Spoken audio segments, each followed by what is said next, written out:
拿撒勒，今次我哋參觀嘅地方，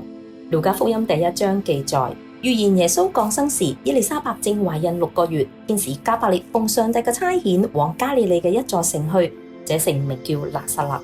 一個微小又鮮為人知嘅猶太小村莊就進入咗人類歷史。天使對瑪利亞宣告後，短短嘅幾年內，拿撒勒已被稱為彌賽亞耶穌童年時代成長嘅地方，佢嘅一生改變世界。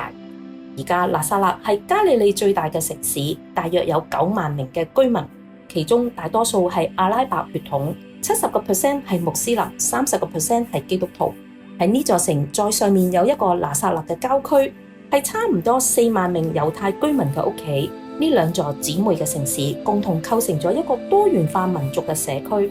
豐富嘅宗教同埋文化吸引咗好多遊客嘅到訪。聖經記載，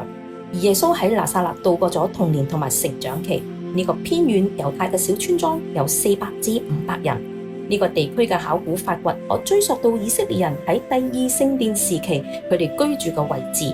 而家喺拿撒勒村莊係由基督教團體重建發掘村莊遺跡嘅地方，讓佢成為聖經學習嘅地點。呢度有模仿耶穌時代居民佢哋嘅生活方式同埋文化。今日嘅訪客可以體驗到當時猶太家庭嘅生活，好似瑪利亞同埋約瑟嘅生活、文化、信仰生活等等。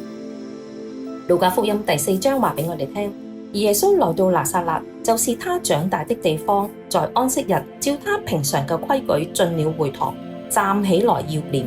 有人把先知以賽亞的書交給他，他就打開，找到一處寫着說：主的靈在我身上，因為他用膏膏我，叫我傳福音給貧窮的人，差遣我報告被擄的得釋放，瞎眼的得看見，叫那受壓制的得自由，報告神悅納人的禧年。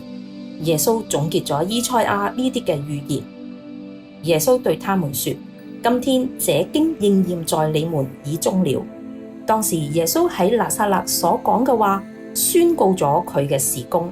跟住嘅3年就發生好多奇妙意想不到嘅事情。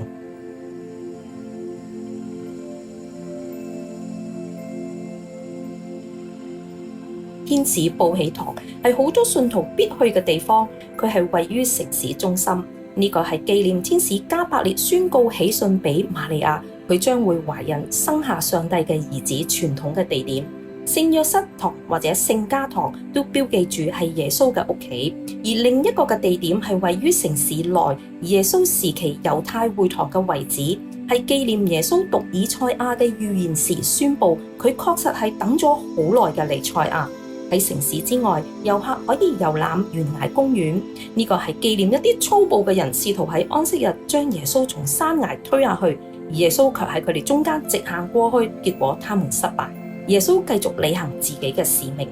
跟從拿撒勒人耶穌嘅信徒今日依然勇敢堅定嘅跟從佢，當堅守住信心信靠神時，就成為佢嘅一個見證人啦。